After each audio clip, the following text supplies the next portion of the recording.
Musik ist so weit gefächert. Und das ist das Schöne daran, dass du nie fertig bist damit. Und ich will einfach nie fertig sein. Ich mag, dass das morgen anders ist als übermorgen. Die ersten Songs, die ich mit Carlo gemacht habe, als ich 18 war, wow. Verstehst du? Gutes Wow oder schlechtes Wow? Ein besonderes Wow. Okay. Die heutige Folge wird dir präsentiert von Jack Daniels. Mit spannenden Projekten in der Musikszene supportet Jack Daniels immer wieder Up-and-Coming Artists und schafft besondere Momente, bei denen die Musik ihre eigene Geschichte erzählt. Wie zum Beispiel in diesem Jahr auf dem Splash Festival bei einer exklusiven Pre-Listening-Session und einem Meet-and-Greet mit meinem heutigen Gast, Bad Chief. Bad Chief startete seine Karriere schon mit 15, damals noch zwischen Basketballtraining und DJ-Gigs, obwohl er die Clubs, wenn man mal ganz genau ist, eigentlich noch gar nicht hätte betreten dürfen. Sein Ziel, genug Geld zu verdienen, um sich Equipment zum Beatsbauen zu besorgen. Über Cello kam der Kontakt zu Crow und der Rest ist, wie man so schön sagt, Geschichte. Heute ist Bad Chief nicht nur Musiker, sondern auch DJ, Produzent, Model und Designer und das alles mit seiner ganz eigenen Handschrift. Mit seinem neuen Album Heute oder Gestern blickt er zurück und gleichzeitig nach vorn. Er hat einen Sound geschaffen, der sich nicht einordnen lässt und genau darin liegt vielleicht seine größte Stärke. Wie entsteht so ein Album? Warum ist nach Stationen in Berlin und auf Bali plötzlich seine Heimat wieder in den Fokus gerückt? Und was passiert, wenn Marken nicht nur sponsern, sondern wirklich enablen? Ich bin Julia und du hörst Hip-Hop lebt. Viel Spaß beim Gespräch mit Bad Chief. Schön, dass du da bist. Bist du sicher, dass die Kamera läuft? Ich bin sicher, dass die Kamera läuft. Okay. Schön, dass du da bist. Freut mich sehr, hier zu sein. Das ist ja ein super Anfang. Dein zweites Studioalbum, Heute oder Gestern, kam ja für die Zuhörerinnen, die jetzt zuhören, vor ein paar Tagen raus. Wir nehmen ja ein paar Tage vor VÖ noch auf. Yeah. Deswegen ist es spannend, dass wir jetzt hier so ein bisschen in der Zukunft, Vergangenheit sprechen müssen. Und ich kenne selbst aus der Erfahrung, weil ich selber mit Artists auch arbeite, den Moment in so einem Albumprozess, dass man sich entweder so komplett abschottet von der Außenwelt und so in sein Schneckenhaus geht oder in dem Entstehungsprozess des Albums so Impulse von außen sucht. Wie ist das bei dir, als du das Album gemacht hast? Schneckenhaus. Ja? Ja, also ich glaube, ich hab natürlich viel gearbeitet und so viel im Studio gewesen und auch viel mit unterschiedlichen Leuten und da kamen Impulse natürlich und jegliche Art von Leuten auch, also jedes Genre, jede Art von Musiker und was auch immer. Aber das ist ja auch das, was ich mit am meisten liebe, so im Erschaffungsprozess, mit verschiedenen Leuten zu arbeiten und so neue Erfahrungen zusammen und viel zu lernen. Aber ich war schon sehr zurückgezogen, was so meine Freizeit anging.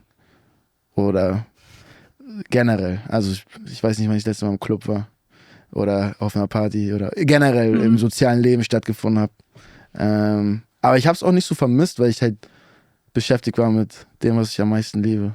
Hast du dann so einen emotionalen Ausnahmezustand, der dich dann so hält oder bist du dann eigentlich ganz normal während dieses kreativen Prozesses? Guckt zu seiner Managerin. Ist schon emotionaler Ausnahmezustand. Ich glaube, es ist so relativ phasenweise. Weißt du, so im so Moment, wo du die Musik machst, da ist so eine harte Phase manchmal, weil du da wirklich dir deinen Kopf sehr stark zerbrichst. Und dann, glaube ich, danach ist, wie du das Album dann präsentieren willst, auch nochmal so eine Phase, wo man sich sehr stark den Kopf zerbricht und vielleicht auch an seine Grenzen kommt. Auch einfach nur, weil man ja wirklich will, dass es authentisch ist und die Message rüberkommt und von jedem einzelnen Song und was auch immer. Aber ich glaube, ich bin lieber in diesem Ausnahmezustand ab und zu als nicht. Ich finde vor allem den Titel von deinem Album besonders spannend, Heute oder Gestern. Es schmeckt so ein bisschen nach Nostalgie, Aufbruch, aber eben auch so einer ganz speziellen Momentaufnahme zwischen den Zuständen. Was bedeutet dir der Titel, bevor ich jetzt versuche, da journalistisch dran rumzudoktern? Nee, aber das war, glaube ich, sogar gar nicht schlecht. Also ich glaube, so nostalgisch ist so das Gestern und das Heute ist so das Hoffnungsvolle so in dem Album. Und ich glaube, die beiden Komponenten waren so diese Phase letztes Jahr einfach, wo sich so viel geändert hat, wo du das erste Mal so kurz zurückgeblickt hast auf was war, so nostalgiemäßig und auch weit zurück, so auf, man vermisst dann teilweise wirklich so 13 Jahre alt sein und solche Sachen machen und denkt wirklich über alles tief rein. Und das Hoffnungsvolle ist das Heute, in dem ich eigentlich immer lebe, weil das Morgen weiß ich nicht. Und das Heute hoffe ich einfach immer nur für das Beste, egal in welcher Form. So. Was ist das Gefühl, weil du gerade meintest, das einfach 13 Jahre alt sein, mit was für einem Gefühl verbindest du das? Die Erinnerung? Ist immer ein unterschiedliches Gefühl. Mal gut, mal schlecht, mal war traurig, mal war die beste Zeit überhaupt, was auch immer. Aber ich glaube, ich bin immer froh, dass ich nicht mehr an dem Punkt bin. Ich glaube, das hat dann auch irgendwann, wenn man älter geworden ist, immer noch jung, aber du weißt so, was ich meine. Einfach nur diese Zeit, die dann so vergeht. Ich glaube, damit versucht man einfach Situationen im Leben nicht nochmal falsch zu machen oder nochmal sich so zu fühlen oder, weißt du? Und es gelingt am besten durch Erinnerung und Reflektieren. Ich will auch heute gar nicht zu weit in die Vergangenheit zurückschauen, aber ich glaube, um deine Karriere auch ein bisschen besser zu verstehen, ist es ja schon auch wichtig, dass du schon sehr früh aufgelegt hast im In- und Ausland in Clubs. Also ich glaube, seitdem du 15 warst oder so, wenn meine Recherche richtig ist, 15, in dem 16 Dreh. so, ja. Und dann ja auch sehr früh über Ecken Crow kennengelernt hast, mit dem du ja bis heute sehr eng zusammenarbeitest und unterwegs bist und ja auch auf dem Label gesigned bist. Und obwohl du ja aus einer super kreativen und musikalischen Familie kommst, war es ja doch ein kompletter Umstieg, ne? Von du lernst ihn kennen, dann geht ihr direkt auf Tour, macht Mucke zusammen, irgendwie habt ein enges Verhältnis. Und eine Anekdote, die ich gesehen habe in einem anderen Interview, war, dass du mit dem Tourbus zur Schule gefahren wurdest. So dieser komplette Reality-Switch, ne? Von du bist ein normales Kid, machst dein Ding, ne, willst Mucke machen und fängst halt gerade so an du triffst halt so das deutsche Kulturgut Crow, der für uns alle, ich auch, also ne, großer Fan und hab auch zu ihm aufgesehen und du triffst ihn dann und darfst mit ihm rumhängen, Mucke machen. Wie war dieser Wechsel in diesen krass jungen Jahren? Ich habe das gar nicht gecheckt, glaube ich. Ich habe irgendwann einen Anruf bekommen und sollte dann auf Tour mit Carlo so und ich weiß noch, der Steffen Posner, der Leiter von Chimperator, der hatte mich angerufen und ich war in der Schule und ich dachte legit, ich bin nicht zur Schule gegangen an dem Tag. Ich dachte, die Schule ruft mich an und es war aber er und ich habe so getan, als würde ich krank sein. Und dann war er so, willst du mit Carlo auf Tour? Und ich so, wer ist Carlo? So, wer bist du? Und dann hat er mir eine Mail geschickt und da stand dann Crow drin und ich wusste das gar nicht. Ich habe keinen Crow gehört, weißt du, ich war kein Fan. Jeder kennt Crow und jeder kannte Easy und so weiter. Ich kannte nur Easy, nicht mal Traum. Also ich kannte den Song, aber ich hätte nicht sagen können, wie er heißt, weißt du? Und dann habe ich Fight Bescheid gegeben in der Nacht, weil wir früher schon immer zusammen aufgelegt haben. Und er ist durchgedreht. Dann habe ich mir True angehört und es war so der perfekte Zeitpunkt, weil True war so das Album, was ich bis heute eins der besten Alben finde, die jemals gemacht wurden in Deutschland. Und das kam da gerade raus und da habe ich dann auf Spotify gehört und war so, damn, du bist dope. So, gerne. Also so oder so wäre ich wahrscheinlich mitgegangen mit 18, aber so ich hab die Musik wirklich sehr gefeiert.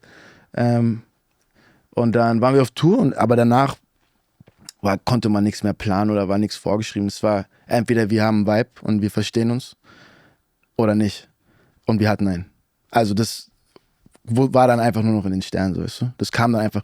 Und dadurch, dass meine ganzen Tag 1 Leute, was heißt die ganzen, natürlich nicht alle, aber viele Leute von davor einfach mitgekommen sind und Teil von dem Ganzen wurden, war dann nie so dieses, oh mein Gott, ich bin jetzt in einer anderen Welt oder Lebenslage oder was auch immer, sondern einfach, ja, ich bin halt ein Homie mehr jetzt. Und mit dem machen wir halt andere Dinge als davor, aber es hat sich jetzt nicht wirklich was verändert in der Stimmung, weißt du, im Gefühl. Es war das ist immer geil. Spannend, dass für dich gar nicht so dieser Starstruck-Moment war von wegen Crow. So. Nee, weil ich habe den selber nicht gehört und verfolgt und ich kannte auch nichts. Und als ich ihn gesehen habe, ich weiß noch, wir waren bei den Proben in Werne in Düsseldorf und ich bin angekommen, gerade gelandet, kannte niemanden, stand nur am Eingang und dann kam irgendwann so ein Mietwagen angefahren und dann ist so Carlo ausgestiegen mit so einer fetten gelben Jacke und dann ist er mir vorbei und sagt so Hallo, so voll nett und ich auch so, was geht? Und dann war ich so, sagt mir Danju, mit dem stand ich draußen, weil das ist Carlo, also Crow so. Und ich so, damn, du? Ich hab's gar nicht gecheckt, weißt du? Und dann war das einfach geil, weil man hat nichts mit seinem Gesicht verbunden. Sobald er seine Maske nicht auf hatte, war das für mich ein ganz normaler, fresher Guy, so. Dann, als er sie aufgezogen hat bei den Proben und so weiter, da war ich so, damn, okay, crazy. Das ändert dann schon nochmal was, wenn du das dann so das erste Mal so wahrnimmst. Aber ohne Maske, in 2 Sekunden hast du vergessen, dass der Typ Stadien füllt. Wie fand er das, dass du nicht so den Plan hattest, wer er jetzt eigentlich ist? Und so den ersten Hype vielleicht ein bisschen nicht verschlafen hast, aber nicht so auf das Podest gestellt hast? Er weiß ja, dass ich ihn immer respektiere. Es war ja nie, dass ich war so, oh, ich finde dein Shit wack, sondern es war immer so, es war ja immer ein mieser Respekt da. So. Es war halt einfach nur, ich habe früher Ami-Hip-Hop und Instrumental-Beat-Produzenten gehört. So, Was auf einem anderen Film. Genau so halt. Aber er hat mir checke. dadurch dann, als ich ihn kennengelernt habe, sehr viel, sehr schnell beigebracht. Und ich habe sehr viel mitbekommen. Und wegweisend. Nach Berlin und Bali und auf vielen anderen Stationen kommst du ja jetzt so ein bisschen zurück in deine Heimat nach Gröbenzell in Bayern.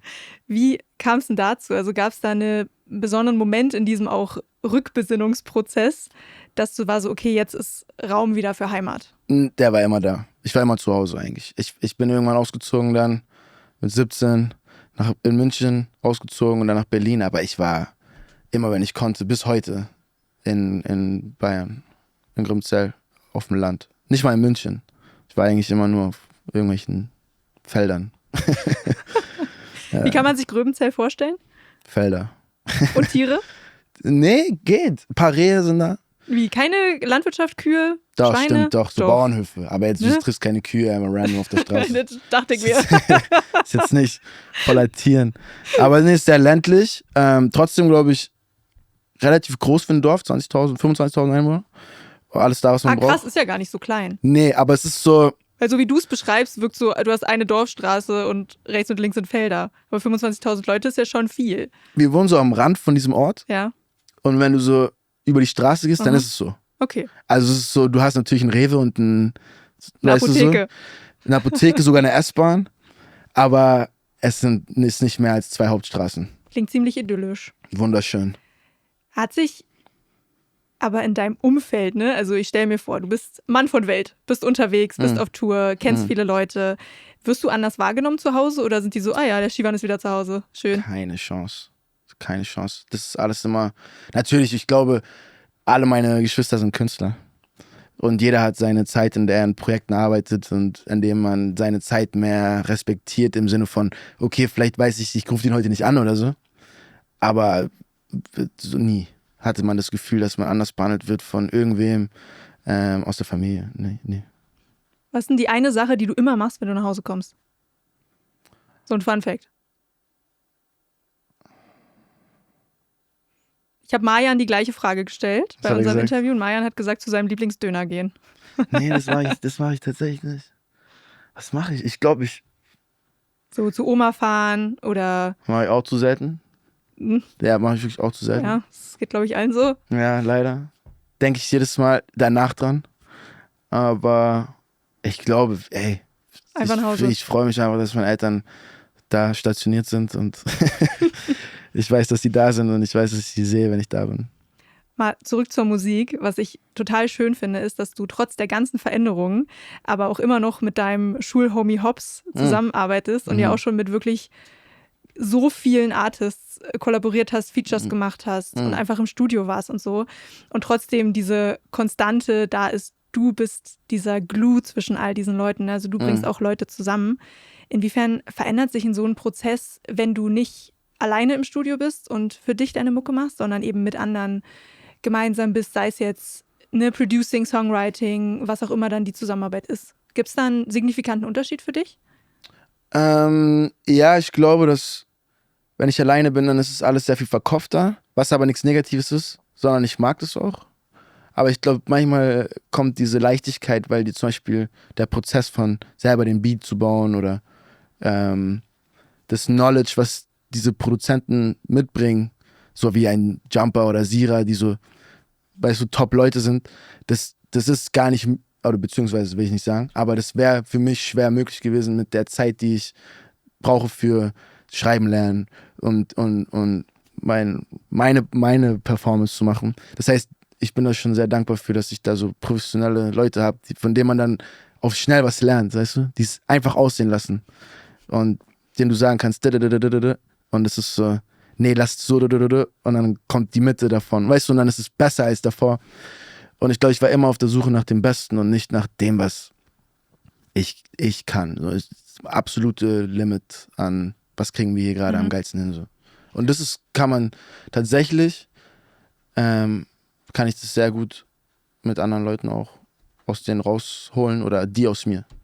Finde ich spannend. Ich spreche ja auch mit vielen Künstlern und Künstlerinnen und dann kommt oft auch das Ego in so Studio-Sessions halt auch ein Thema ist, ne? Dass man so dann seine Idee vielleicht auch eher durchdrücken möchte.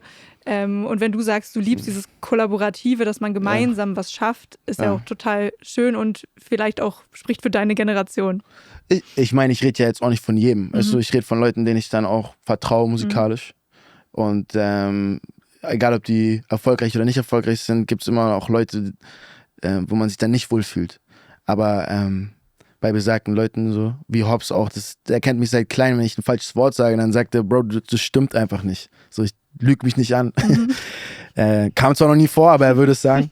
Und das ist das Gute daran, weißt du, ehrliches, konstruktives, sinnvolles Feedback und nicht, wir wollen jetzt einen Hit oder wir wollen jetzt, keine Ahnung, lass einen neuen anfangen, weil der wird nicht funktionieren. Das ist, worüber reden wir hier. Und deswegen bin ich froh, dass auch so Größen der Szene wirklich Lust haben, Musik zu machen. Weißt du? Behalt dir das auf jeden Fall bei. Das ist eine schöne Eigenschaft. Auf dem Album sind ja auch Features drauf mit Mako, Chiago, Sira und Bowser. Wie kam es zu der Zusammenarbeit? Wieso hast du dich genau für diese KünstlerInnen entschieden? Bowie war der Song schon im Sommer von 9 bis 9, war das 2023. Da habe ich den Song im Bus produziert und habe ihn ihm gezeigt beim Dreh von 9 bis 9 in Stuttgart bei der Show. Das heißt, der stand schon lange. So kam der.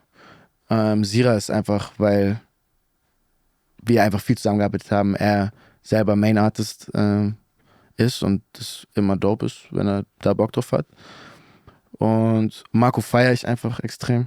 Und es war, finde ich auch sehr nice, dass es geklappt hat. Und Agu war tatsächlich, ich habe den Song mit Sira gemacht und dann bin ich aus dem Studio raus. Er hatte eine Session mit Agu irgendwie in der Woche, hat ihm gezeigt.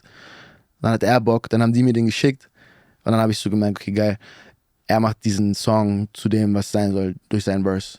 Weil er auf diesen Techno-Part natürlich perfekt drauf passt und deswegen auch sehr geil, dass das geklappt hat. Also alles hat einen Sinn und eine Fügung und einen Grund, so. Nichts ist irgendwie erzwungen oder random gewesen. Hammer. Das war so ein Gedanke, den ich hatte, ne, war das so, man geht vorher ins Studio und denkt sich, okay, wir brauchen da einen Agu drauf, wir brauchen da einen Mako drauf. Nee. Oder ist das so, ne, es kam irgendwie alles organisch zueinander? Nee, kam voll organisch. Bowie meinte, er will unbedingt auf den drauf in dem Moment. Da war das schon klar, er hat den, glaube ich, dann 1,5 Jahre später erst aufgenommen. Aber Wahnsinn, wie lange so eine Songs immer liegen, ne? Voll. Man hat die Idee und dann kommt irgendwie das Projekt raus. Voll. Ist es nicht auch komisch, dass man dann den vielleicht gar nicht mehr fühlt, weil der Moment halt weg ist? Und dann ist man so, ja. Manchmal ist so. Aber dann gibt es die Songs, bei denen ist der Moment immer noch da. Oder der fühlt sich immer noch gleich an, wie als du ihn gemacht hast. Und dann weißt du eigentlich auch, okay, geil, der ist viel länger, weißt du? Ich glaube, die meisten der Songs auf dem Album gibt es schon ein bisschen länger. Und also spannend, wie sich das dann alles zusammenfügt, ne? Trotzdem zu einem Albumprojekt, weil wenn man es durchhört, ich durfte ja schon mal vorab reinhören, wirkt es halt schon wie ein roter Faden ist übertrieben, weil es ja kein Konzeptalbum ist in dem Sinne, ne? Aber du kannst es durchhören, ohne dass du das Gefühl hast, das sind jetzt nur random Tracks aneinandergereiht, ja, ne? Voll. Und dadurch, dass das so unterschiedliche Zeitepochen waren von dir, ne? Es ist wild, dass es geklappt hat. Ja, ich glaube, ich habe halt sehr früh damit angefangen, im Album zu denken. Also ich glaube, heute oder gestern war der erste Song, Mamas Haus, der zweite. Letztes Jahr im März. Und da war klar, daraus wird ein Album. Und alles, was passiert, was dazu passt, wird da abgelegt. So. Also es war schon so ein bisschen so vorgedacht. Und dieses Jahr im März habe ich dann konkret darauf hingearbeitet, in dem Bild zu bleiben. Und dann haben wir das Album auf Sommer gelegt. Dann war klar, ich will auf jeden Fall für Festivals und so auch Sommersongs haben, die Spaß machen zu spielen live. Ich denke viel an live, weil live sehr wichtig ist für mich auch. Und dann kam es ganz geil mit diesem Jung und Laut und Gut aus und Nüchtern, dass es so diese Energy noch gibt. Aber irgendwie, ich weiß nicht, ob du von vorne bis hinten so gehört hast, in der Reihenfolge. Na klar. Da macht es dann voll Sinn, so, weißt du? Ja. Ich habe mich auch am Anfang des Albums so in der Zeit zurückversetzt, weil ein Song, den du gerade noch nicht erwähnt hast, ist Ein Teil von mir. Ja, stimmt. Wo du ja kein Feature mit Crow hast, sondern ja den Song Ein Teil von Crow von Rayop, seinem Debütalbum damals, ja neu interpretiert hast sozusagen und Schnipsel vom Song wiederverwendet hast. Und ich war wieder 14, als ich den gehört habe. Und ich Ja. glaube, da spreche ich nicht nur von mir, sondern auch von anderen. Wieso waren das das Stilmittel der Wahl und nicht einfach ein Feature mit Crow zu machen, sondern auf diesen alten Song zu referieren? Ich glaube, erstmal war das so, ist es mein Lieblingssong von Carlos immer schon gewesen. Und die Idee, das erste Mal, wo ich das angesprochen habe, war, glaube ich, schon 2020 oder so. Aber das war viel zu früh. Und ich glaube, es war wichtig, dass ich das Gefühl hatte selber, okay, jetzt traue ich mich das. Weil so, ich war sehr skeptisch. Und das ist, glaube ich, auch eine sehr große Aufgabe gewesen für mich, das so umzusetzen und dann auch so wirklich das Gefühl zu haben, das ist gut genug und das darf so sein, weil das für mich schon auch eine große Ehre ist, wenn es dann so war. Und deswegen hat es mich umso mehr gefreut. Ericsson hat natürlich unglaublichen Song daraus gemacht. Also, da muss man schon auch sagen, war er auf jeden Fall auch der ausschlaggebende Punkt, dass ich dann überhaupt das Gefühl hatte, okay, wir haben was. Also, weißt du, darauf lässt sich was aufbauen. Und ich glaube, seine Freundin hat sogar die Chöre eingesungen noch und so. Also, es war sehr, sehr aufwendig und detailliert und sehr viel Arbeit da drin gesteckt. Wie war das, Crow das erste Mal vorzuspielen? Ich war da nicht dabei. Das musste relativ schnell Ich dachte, gehen. jetzt kommt so ein bedeutungsschwangerer Moment. Nee, das erste Mal war ich nicht dabei, weil er war in Bali Okay, und ich war na klar. in Berlin noch. Und dann habe ich ihm den Song geschickt und ich glaube, es hat 2 Minuten gedauert, bis er gesagt hat, oh mein Gott, cool. Und dann bin ich aber nach Bali geflogen, weil wir da auch ein bisschen noch gedreht haben, Ende Januar. Und da habe ich ihn gezeigt, da haben wir auch so ein bisschen drüber geredet und da konnte man sich dann besser drüber austauschen und so. Aber für ihn, ich glaube, was er meinte, war auf jeden Fall, dass es meine Geschichte ist. Also, und es ist auf jeden Fall ein anderer Song geworden ist. Und dass das irgendwo auch das Schöne daran ist. So. Das ist vielleicht mein Lieblingssong auf dem Album. Echt, ja? Weil er mich so, nicht weil die anderen Songs, weil ich die nicht fühle oder so, aber weil es mich, wo du von meintest, so man wird so zurückgeworfen in ein 13-jähriges Ich oder so, dann gehen so Momente im Kopf auf und man ist so krass, es gibt diesen Song nochmal, aber ich kann ihn jetzt aus einer anderen Perspektive mit anderen Ohren hören und fühle jetzt was anderes und es fühlt sich so an wie so ein Worlds Coming Together. Das fand ich einen sehr schönen Moment beim Durchhören, weil ich überrascht war, dass auch wo der platziert war. Das fand ich schön. Wo ich gerade davon sage, dass man das Album ja auch irgendwie in einem richtigen Setting hören muss. Gibt es so ein Setting, was du empfiehlst? Ihr habt euch ja für Sommer entschieden als Veröffentlichungsdatum, wo du sagst, oh, wenn ich mir wünschen dürfte, dass meine Fans oder die Leute, die das Album hören, das hören, was wäre der Moment? Ich glaube, 60% unseres Tages sitzen wir im Auto. Du vielleicht. Ja, genau. Ich. Also, ich rede immer in der Wir-Form, weil ich nie alleine bin. Wir als du, okay. Ja, wir als ich. Sitzen wir im Auto, egal ob ich fahre oder daneben sitze oder hinten sitze oder was auch immer. Aber meistens sitze ich daneben. Bist du auch Passenger Princess? Ich auch. 100%. Ich merke, wenn mein Stuhl verstellt ist. Nee, Spaß. Typ Sitzheizung oder nicht? Nee. Im Sommer? Abends wird's kühl. Nee. Auf keinen Fall. Gut. Auch keine Klima eigentlich. Weil die dann immer so direkt in meinen... Ja, das stimmt. Das ist nicht, aber... Kurzer Abdrift. Nee, ich glaube deswegen, nach dem Studio, vor dem Studio hören wir die Songs im Auto und fühlt sich immer am geilsten an, mit allen Jungs da und Mädels da Party zu machen im Auto oder zu weinen oder zu lachen oder was auch immer. Deswegen, da kommt es auf jeden Fall nice. Ich gehe davon aus, dass es überall anders auch unglaublich hittet, aber da auf jeden Fall. Okay. Ich habe es auf meiner Couch mit AirPods alleine gehört. Und? Fand's auch gut. Ging? War auch ein gutes Setting. Na dann? So, also jedes Setting funktioniert. Wo wir gerade beim Thema Auto sind, du hattest in deinem Auto mal, ist ein schöner Funfact, mal eine No-Hip-Hop-Regel, dass kein Hip-Hop gespielt werden durfte, um neue Impulse zu bekommen, sagtest du mal irgendwo. Dann hast du diese Regel so ein bisschen aufgeweicht. Wie ist denn aktuell der Stand an der Hip-Hop-Front im Auto? Tatsächlich ist es immer noch sehr, sehr nicht Hip-Hop-lastig.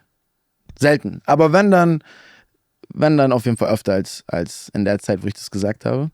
Aber wenn dann sehr selektiert. Aber ich versuche schon auf jeden Fall, wenn man so viel Zeit verbringt mit Hip-Hop und der Kultur und das selber so lebt, so. Ich glaube, das ist, glaube ich, wichtig, da sich weiterzubilden in anderen Richtungen und neue Sachen, einfach sich inspirieren zu lassen und das umzuwandeln auf seine Art und Weise.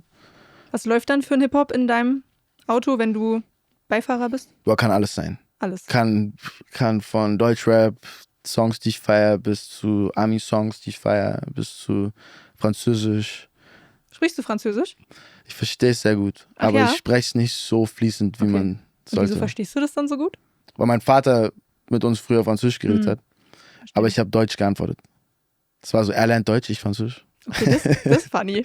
Ja. Aber ist da nicht schade, dass du nicht auch Französisch fließend Ich würde sprichst? sagen, ich kann so gut sprechen, dass ich immer klarkomme, aber ich kann jetzt nicht in der Politik anfangen, da zu Ja, gut. sitzen und Da weißt ist du, die Grenze. Reden zu halten. Ja. Ja, ich habe So. mir auch mal eingebildet, dass ich richtig gut Französisch sprechen kann und dann bin ich beim zweiten Wort gescheitert und dann bin ich einfach ins Englische geswitcht. Siehst du? Ungefähr so.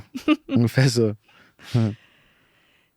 Ich möchte ein bisschen noch in deiner Diskografie zurückgehen, um auch den Sound Sure. zu erklären, den du jetzt hast, weil du hast ja nicht so richtig einen Sound, der Bad Chief Sound ist. Es ist ja mal Hip-Hop, mal irgendwie ja fast schon Punk, Two-Step, Indie, von bis. Man hat das Gefühl, du bist die Geheimwaffe, du kannst irgendwie alles, wenn du ins Studio gehst.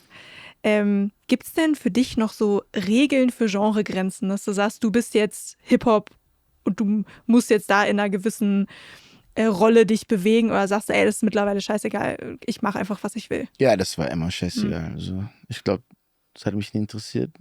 Auch fürs Außen, weil oft brauchen die Leute ja so eine Schublade, wo sie einen reinstecken. Ja, aber ich kann so nicht leben, einfach. Ja, also so, ich weiß es und ich habe mir da auch oft früher den Kopf zerbrochen drüber, aber das ist, glaube ich, so ein Ding, was ich einfach eingegangen bin mit dem Wissen, dass vielleicht Leute das nicht einschätzen können. Weißt du? Aber dafür gibt es 9 bis 9 und Tempo und Verlauf und Mamas Haus und Dich liebe und Gut aus und Ja, jeder findet No was in Way. deiner Diskografie, ne? Naja, das auch, ja, aber vielleicht, aber so, ich meine damit, viele Songs wären nicht entstanden, hätte ich gesagt, ich mache nur das, die ich jetzt entweder unglaublich gerne höre und stolz bin, dass ich Teil davon sein durfte oder die gemacht habe, oder die einfach auch, keine Ahnung, anderen Menschen geholfen haben. Und ich glaube, hätte ich da früher gesagt, mir ist das zu Pop oder zu Indie, oder dann wäre das alles nicht passiert. Andere Sachen wären vielleicht passiert, aber ich hätte mich nicht so frei fühlen können und deswegen, ja, ich glaube, ich muss so leben, sonst geht's nicht. Falls du dich schon mal gefragt hast, wie du Hip-Hop lebt am besten unterstützen kannst, ist es ganz einfach. Ein Klick, abonniere den Kanal. Das hilft mir mehr, als du dir vorstellen kannst. Vielen Dank und jetzt geht's weiter mit der Folge. Finde ich krass, weil viele Künstler, die ja dann auch im Aufbau sind, ne, sind so ganz hart in ihrer Nische gefangen und haben so Angst, wenn ich die Nische verlasse, den Hip-Hop oder was auch immer, und dann mehr mich öffne zum Elektronischen hin, zum Pop oder was auch immer, dann verliere ich meine Kernzielgruppe, die ich mir so mühselig aufgebaut habe und ja, lass sie dann hinter mir und verkauf mich dann und mache jetzt einen Track mit Künstler XY, der vielleicht nicht in diese eine Bubble reinpasst. Hattest du das nie? Warst du immer schon so ein freier Vogel, der so durch die Genres fliegt? Ich bin Fan einfach auch, weißt du, ich bin Fan von vielen Leuten, vielen Musikern. Meistens natürlich immer auf die Arbeit bezogen und das Menschliche kenne ich ja nicht. Aber so, keine Ahnung, ich hatte nie das Gefühl, dass ich irgendwas mache, was nicht authentisch ist für mich. Und wenn jemand anders das Gefühl hat, er ist nur authentisch im Hip-Hop, dann ist es voll verständlich, dass er sagt, ich will das nicht, ich will, und das auch nicht und das auch nicht. Deswegen, es geht ja wirklich nur um, was ich denke, weißt du? Und was ich für mich für richtig empfinde. Weil ich kann auch voll nachvollziehen, wenn Leute sagen, ey, das ist gar nicht meine Lane und ich will da überhaupt nicht irgendwie mit was zu tun haben, keine Ahnung, dann ist es fair. Das heißt auch trotzdem nicht, dass es heißt, dass die das gar nicht feiern. Das ist vielleicht nur, zum Beispiel höre ich oft Musik und denke, ich lieb's für was es ist. Ich würde mich da gar nicht sehen. Das gibt's natürlich auch, weißt du? Ich glaube, in den letzten 2 Jahren hat sich das von dem Rap- und Hip-Hop-Kosmos sogar noch mehr getrennt, sodass ich auch irgendwann gedacht habe, ich sehe mich gar nicht mehr so als Urban Artist. Ja, Urban sowieso überhaupt nicht das Wort, aber so als Hip-Hop und Rapper, weißt du so, sondern mehr einfach als mal schauen, was geht, so mal schauen, wie ich morgen aufwache und Bock habe. Gerade versuche ich mehr Gitarre zu lernen und Klavier zu lernen, weil ich ein bisschen Zeit habe jetzt in den nächsten Wochen für Tour, um da live mehr zu spielen und alles so. Weißt du, so einfach die Musik ist so weit gefächert. Und das ist das Schöne daran, dass du nie fertig bist damit. Und ich will einfach nie fertig sein. Und so sehe ich auch alles. So sehe ich meine ganze So mein ganzes Leben. Ich habe angefangen, ich habe letzte Songs gehört die ersten Songs, die ich mit Carlo gemacht habe, als ich 18 war. Wow. Verstehst du, ich war wirklich Gutes Wow oder schlechtes Wow? ein besonderes Wow. Okay. Ich war wirklich einfach nur ein Kind und habe nichts gewusst und darauf bin ich stolz, den Vergleich zu sehen zwischen damals und jetzt und was dann in 5 Jahren ist. Und weil alle sagen, wie lange willst du das noch machen, Papa? Dann, Das fragen dich Leute? nein, aber so, meine Oma sagt, Ach so. irgendwann musst du ja Was Richtiges machen. so. Oder hat sie früher mal gesagt, dann war ich so, Musik ist nie fertig, so. Ich hab noch viel zu tun. Und ich glaube, wenn ich mich stresse, jedes Jahr ein Album zu machen, was Leute hören wollen, ist der falsche Anspruch. Aber ich stress mich eher, Gitarre zu lernen, dass ich spielen kann, wie ich will, weil dann bin ich frei. Dann kann ich reden. Oder wenn ich Klavier spiele und ich kann das, weil dann kann ich kommunizieren. Verstehst du? Das ist so mein Ziel. Der Rest ist mir tatsächlich nicht so wichtig. Schöne Sichtweise von dir als Künstler, so wie du das siehst, ne? Ich meine, ich glaube, ich bin einfach ein Schüler von allem. So, mein Vater ist Musiker. Und wenn jemand mich fragt, was machst du? Und ich sage Musiker, dann heißt es, ich stelle mich auf die gleiche Stufe wie er. Und er macht seit 60 Jahren jeden Tag 6 Stunden unten im Proberaum, übt er und spielt Touren und bla, bla, und kennt Musik. Also, das heißt, ich will dahin kommen, dass ich mich traue, das zu sagen. Ich bin Musiker, ich verstehe das, ich respektiere Musik und alles, was damit zu tun hat.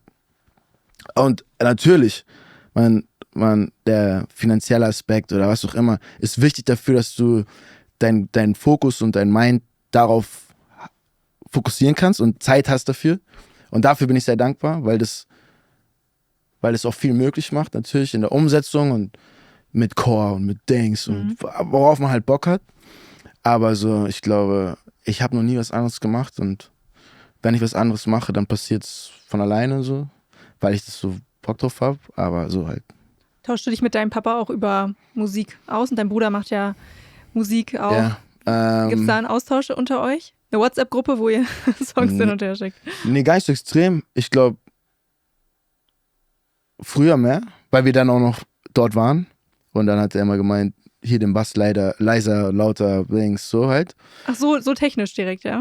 Ja, klar. Also, dadurch haben wir ja auch viel gelernt, weil wir überhaupt nicht wussten, wie was liegen soll. Aber jetzt nicht der lässt uns schon auf jeden Fall sehr unser Ding machen. Ist eher, dass ich ihm gerne ab und zu mal was schicke. Meistens, aber dann, wenn es fertig ist. Damit man nicht zu viele Änderungen hat. Eine Sache, die ich noch ansprechen möchte, die habe ich ja gerade schon so ein bisschen angeschnitten, ist so Hip-Hop und Realness geht so einher. Und dann, wenn man sich öffnet bezüglich anderen Genres, findest du denn, dass, jetzt gar nicht auf deine Musik selber bezogen, ne, aber dass Hip-Hop noch so einen gewissen Code hat? Weil ich muss sagen, Hip-Hop war vielleicht mal mehr kritisch, ne, und hatte vielleicht mal eine andere kulturelle Relevanz, als es jetzt ist. Jetzt ist es ja eine Riesenkultur geworden und nicht mehr diese eine Nische. Findest du, Hip-Hop muss noch so diesen einen Core-Value haben im Gedanken? Welche meinst du? Na, auch so, dass man halt anti-Establishment ist, sehr kritisch, eine politische Haltung äußert. Weiß ich nicht. Soll jeder selber entscheiden, keine Ahnung. Kultur ist für mich was, wo jeder seinen Platz findet. Wo jeder sprechen darf, wo jeder sein darf und sich ausdrücken darf. Wenn da jemand eine andere Meinung hat, dann ist okay. Also für mich ist es, sobald mir jemand eine Grenze vormacht und sagt, das ist nicht Hip-Hop, dann ist es halt nicht Hip-Hop. So deep ist es auch nicht. Weißt du, ich meine, es gibt viel schlimmere Dinge auf der Welt, über die man sich Gedanken machen muss, als jetzt zu sagen, das ist nicht Hip-Hop. Ja. Weil Hip-Hop ist Liebe und Kultur und Zusammensein und Gemeinschaft und Community. Wenn man jemanden davon ausschließen will, aus welchen Gründen auch immer, ist es für mich kein Hip-Hop. Aber ich muss schon sagen, dass natürlich meine ganze Jugend und Kindheit, vor allem Kindheit, habe ich jede Etappe durch, weißt du, ich habe angefangen mit Tanzen, dann habe ich angefangen auf Dance Battles aufzulegen, dann habe ich eigene Beats gemacht, dann habe ich angefangen zu rappen, bis auf Sprayen habe ich alles. Und es ist so, überall habe ich Liebe erfahren, überall habe ich immer Offenheit erfahren und jeder hat jeden reingelassen und nie hat jemanden versucht, nicht reinzulassen. So bin ich aufgewachsen. Und wenn, also ich rede von der Community und den Kids und den Leuten, mit denen ich war, so kenne ich das. Wenn das Leute anders sich vorstellen mit einer Ideologie, die Leute ausgrenzen will, dann sehe ich das nicht als richtig an, aber I don't care, weißt du? Dann bin ich halt Punk oder Pop oder Rock Sellout. oder whatever. Sellout? Das ist das, was oft kommt dann, wenn man sagt, Ach so, du meinst, wenn man sich nicht du bist Sellout, sondern der Gedanke, dass man sich öffnet, dann ist es sehr schnell bei den Ideologen dann ist man so was, Sellout. Dann ist man was auch immer es dann ist, weißt du. Ich kann nur nicht, wie gesagt, ich kann nur nicht anders leben. So, ich muss gewissen Dingen nachgehen, die mich interessieren, gewissen Rückblicken. Ja, einfach keine Ahnung, weißt du. Ich denk da nicht so viel drüber nach. Das ist gut. Und ich sehe mich auch nicht in der Lage dazu, darüber zu urteilen, was Hip-Hop ist und nicht. Weißt du, wer bin ich? So, ich mache einfach, was ich mache. Das sollten sich mehr zu Herzen nehmen, dass sie sich fragen, wer bin ich, um über Hip-Hop zu sprechen. Und ja, eben. Ich habe Hip-Hop so erfahren, wie ich es erfahren habe. Und wie ich es erfahren habe, heißt es, sei wer du willst. Ja, schön. Also? Same. Obwohl uns ein paar Jährchen trennen, bin ich auch so aufgewachsen. Vielleicht ist das nämlich die Kernaussage von Hip-Hop. Ja. Hier geht es im Podcast ja nicht nur um Musik, was natürlich auch sehr wichtig ist, gerade wenn ich mit dir als Künstler spreche, aber auch so ein bisschen um Business. Und das Splash Festival ist noch nicht so lange her und gerade wo wir über diese ganze, ist Hip-Hop noch Hip-Hop, wo geht's irgendwie hin, verwässert die Kultur immer mehr, wo können wir uns überhaupt noch auf einen Hip-Hop-Gedanken einigen? Und eine Sache, die auch im Internet ja doll kritisiert wurde in den letzten Wochen, ich weiß nicht, ob du das so mitbekommen hast, ob das deine Bubble war, dass Splash auch Sellout ist mittlerweile, auch weil es eben mit Brands zusammenarbeitet und auch die Zusammenarbeit mit Brands aktiv sucht, um das Festival möglich zu machen. Und erstmal generelle Frage, wie siehst du das, dass man jetzt sich öffnet und immer mehr Cultural Marketing und mit Brands zusammenarbeitet, auch in der Musik, dass man da Synergien schafft? Ist das so ein Thema, wo du sagst, ja gut, notwendiges Übel, oder findest du auch, die können richtig enablen? Ich meine, es kommt immer darauf an, erstens, was es ist, um was es geht und was der Hintergrund ist. Ich glaube, für mich ist es so eine Möglichkeit, auch in irgendeiner Form. Aber das ist auch alles sehr individuell. Jeder hat seine eigene Meinung. Manche Gruppierungen sind, was du sagst, sagen dann, das ist es gar nicht, und manche interessiert es gar nicht und manche profitieren davon.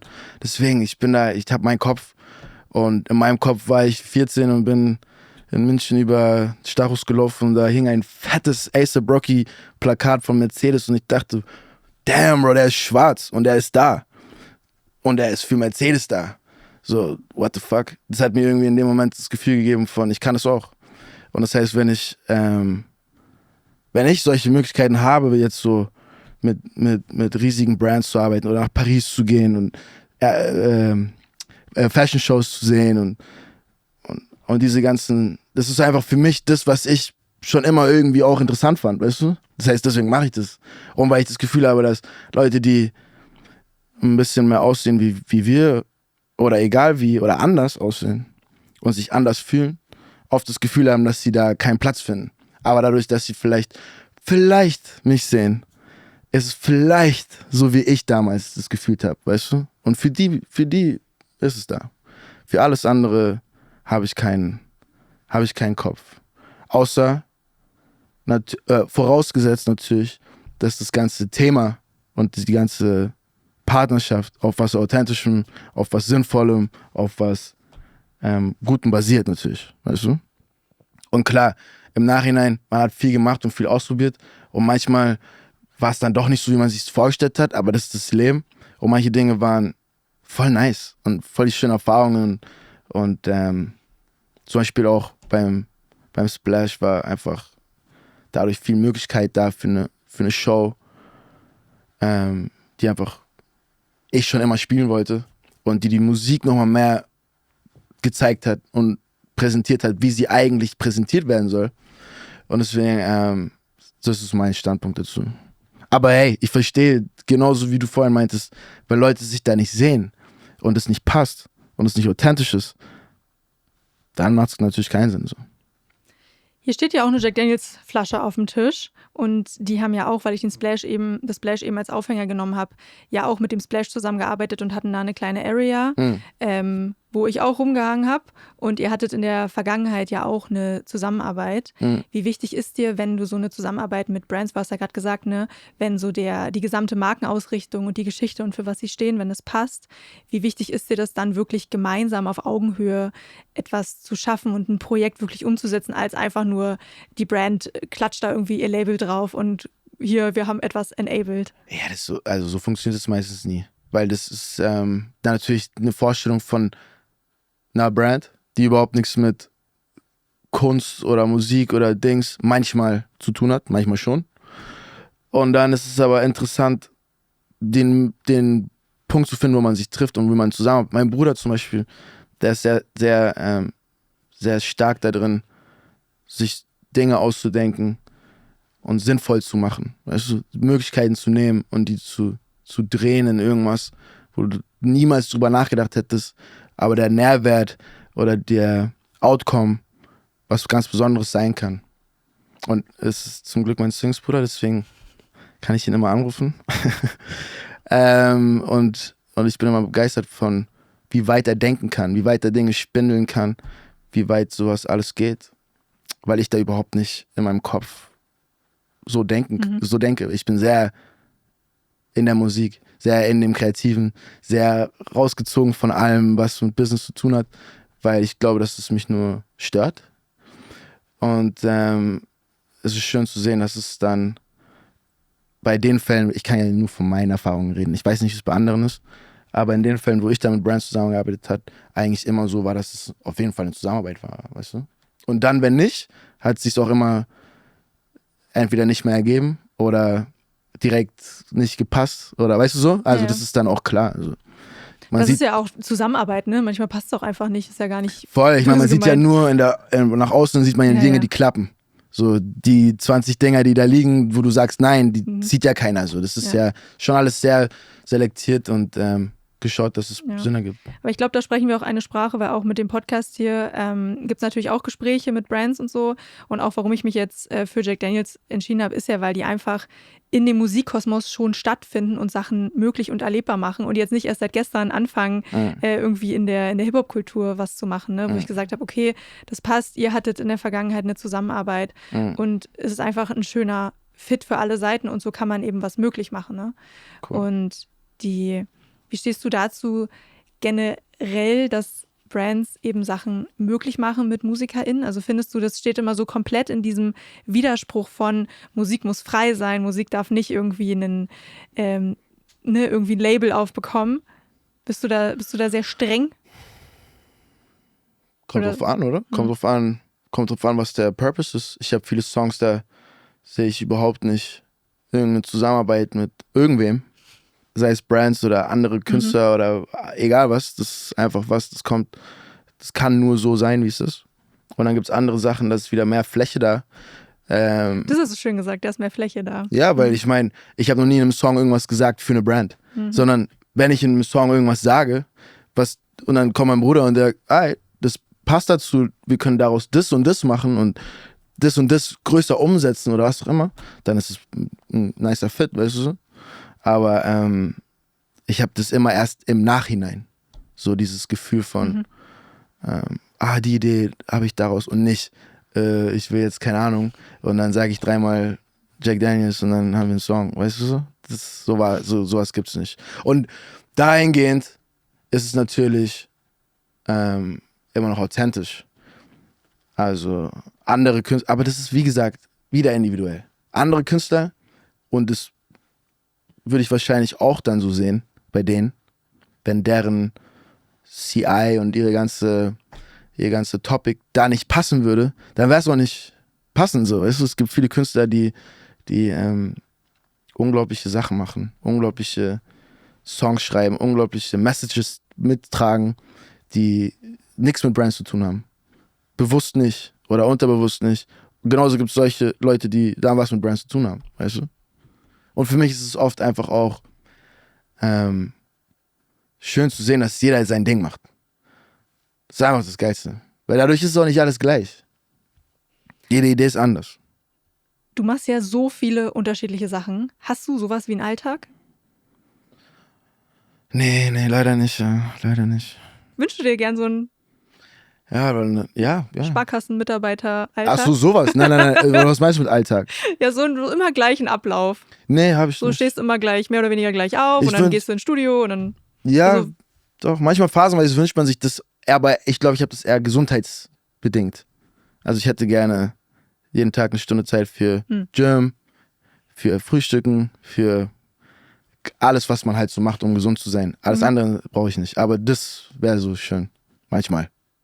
Weil so schon alles sehr unregelmäßig und unkonstant und durcheinander. Ja. Aber ich liebe das so, weißt du?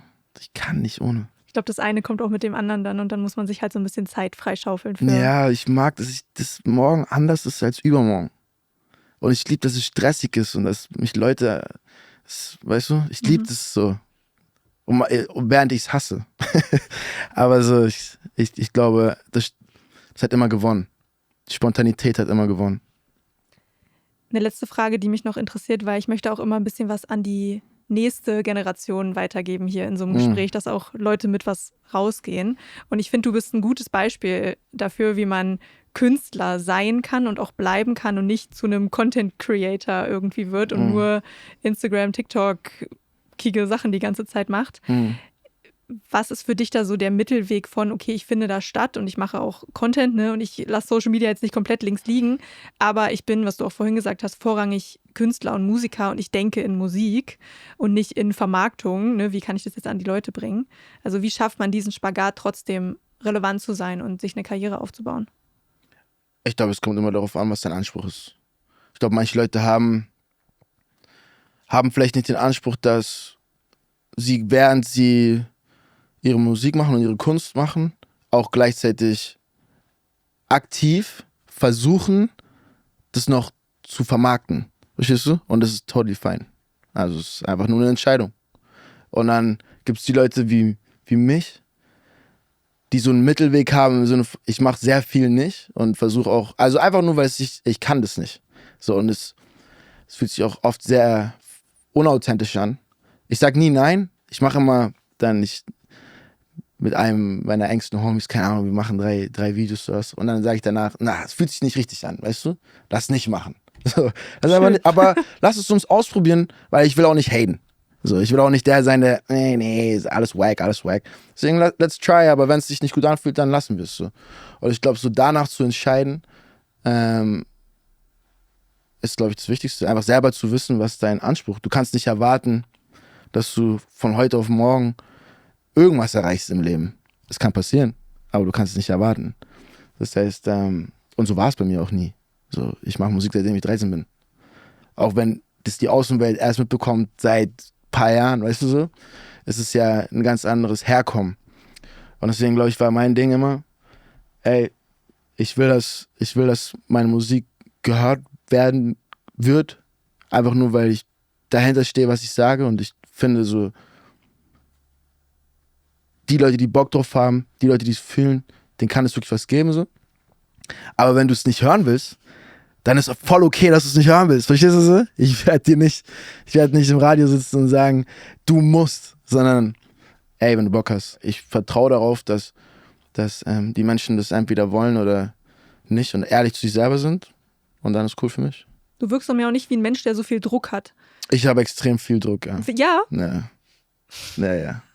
Ich rede gerade auch ein bisschen cooler, als ich eigentlich bin. Okay. Weil das will ich eben die Brücke schlagen, dass viele, gerade wenn wir über Content sprechen, sich ja so einen Druck machen mit, ich muss jetzt posten und ich muss jetzt da stattfinden und so. Hast du das gar nicht? Doch. Also ich meine, ich glaube, ich bekomme den mehr von außen, so, diesen Druck von da. Und ich bin eher der sagt, glaub mir, wir müssen gar nichts.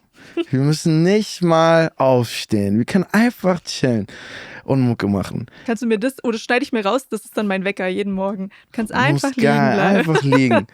Aber ich will, weißt du? Ich will das alles. Ich will das alles richtig erleben. Ich bin dankbar für jede Erfahrung, für jeden Tag, für jedes Cringe, für jedes Coole, für jedes Randome, für alles. Weil das ist, was ich habe.